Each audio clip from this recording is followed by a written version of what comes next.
Welcome to Vis-a-Vis. My name is Victoria Voigt, and I'm happy to be joined today by a very versatile, visionary, and proactive media producer, a manager of many young and talented artists worldwide, and an artist himself. Let me present you Ryan Socash.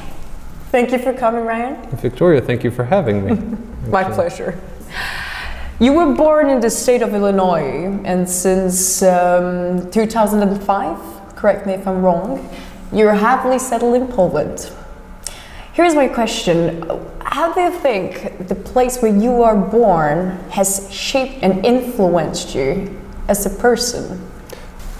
Yeah, being American is only an attribution of your environment.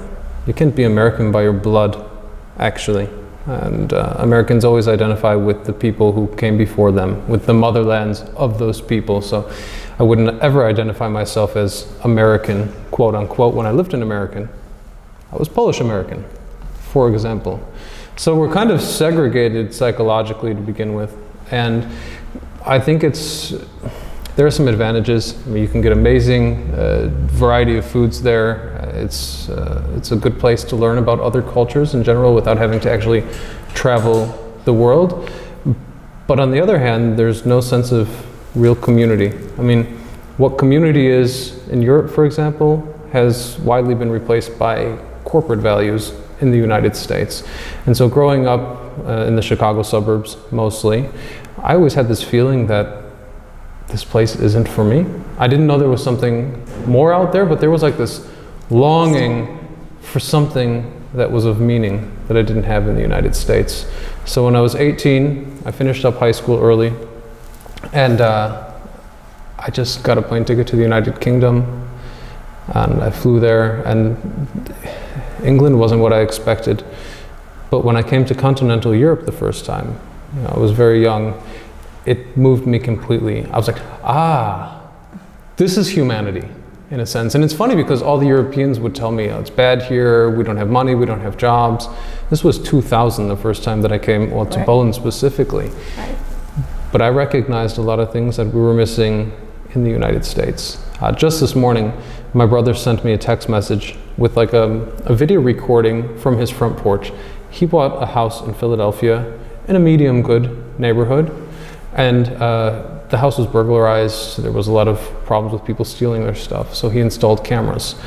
And so I woke up with a text from the United States with a video of a man getting shot, recorded from my brother's security camera on the porch, right in front of my brother's house. And so like when I go on Pytanie na Śniadanie or those kind of shows and everyone asks me, why did you move to Poland? Oh, it's because the girls are pretty. And it's like, yeah, there's pretty girls and that's nice. But I didn't hear about people getting shot in front of my house. Right. And drug addiction isn't such a serious issue here as it was where I grew up in the United States. And this environment shaped me, for better or for worse. But it also gave me the ability to appreciate the simple things in Europe, really in Poland, that I didn't grow up in abundance of in the United States. Living in the suburbs of Chicago, you must have bumped into many Poles. How did you discover your Polishness? I always knew that we were Polish, let's say, until I came to Poland anyways. And then I realized that because I was brought up in this American mentality, I don't know if I'm really Polish or not, but my grandmothers were from Poland. So for us, it was very clear that that was our identity, that was our nationality. And we were very, very proud of that. The language, of course, was the missing piece for myself, for my mother. And it's hard for people to understand from today's perspective, but those immigrants, I mean, those older generations of immigrants didn't see the second language as being something of benefit. They saw it being something that would label them a peasant inside of the country. So for their children to take on English and not speak the language of the mother country was kind of a prestige, I suppose. But because of it, the culture, other than gołąbki on Christmas or some pierogi maybe, it dissipated. Both our countries have something in common. We were both Poland and the US were the first constitutional republica in the world. Yeah. This is amazing. Yeah. In your travels, have you found that people assimilate not at the level of culture, but the citizenship? One of the unique things about being American is that anyone can become American. So Right. if it's enough for you to take on the citizenship, and then no one can question whether or not you're American. I took on Polish citizenship. I consider myself Polish. By law, I'm recognized in Poland as a Polish citizen only. Oh, you got a passport too. Yeah, I have for many years too. But there's still a question revolving as to whether or not I'm actually Polish, you know. And in my travels, it seems like the United States is the only country where you become American and you're regarded as American, whether or not you were born there or what your background is. Let's put a spotlight on your producing. How do you find it in Poland, and what is it like? My daughter last night, she wrote this thing for her class. Like the teacher asked them to write a little report on how their parents earn money. And my daughter's report was basically like, my daddy makes YouTube shows and then sells advertisements on them. And like when I heard it back, I was like, oh my God, it sounds so irresponsible. You know, when you just say it straight that way. But the truth is that I don't think I have the capability to do anything else. I'm not book smart enough to be a doctor or a lawyer. And my only real motivation, other than providing for my family, is to have, let's say, societal impact inside of my work, or to enable others to do the same, people who have artistic visions. Let's move to the freedom of speech, which I really love to ask my guests. Okay.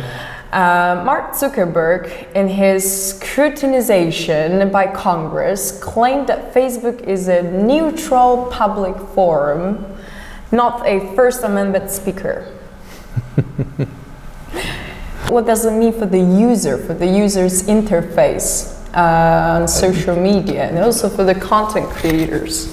Again, like you. This goes back to one of the things that somehow Mediacraft had gained the reputation of censoring people, which is a much smaller scale than what like Facebook would have to deal with. Right.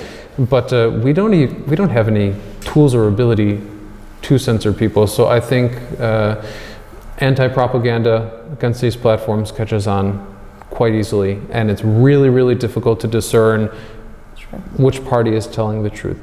Do you have anything to address to the young generation, to the upcoming generations? At the risk of sounding hypocritical, I would encourage the young people to enjoy all the new technology that has come into the world. I mean, use social media as a way to communicate with your family or discover some new, exciting, educational, maybe even content that's going to enhance your life. But sometimes put down the phone and go outside and disconnect, because there's actually nothing really in there. You know, what actually matters in life is tangible, I believe. Thank you so much for coming, Ryan. It's been a pleasure to speak to you and have you here in my studio. We'll see, Victoria. Thank you so much. Thank you.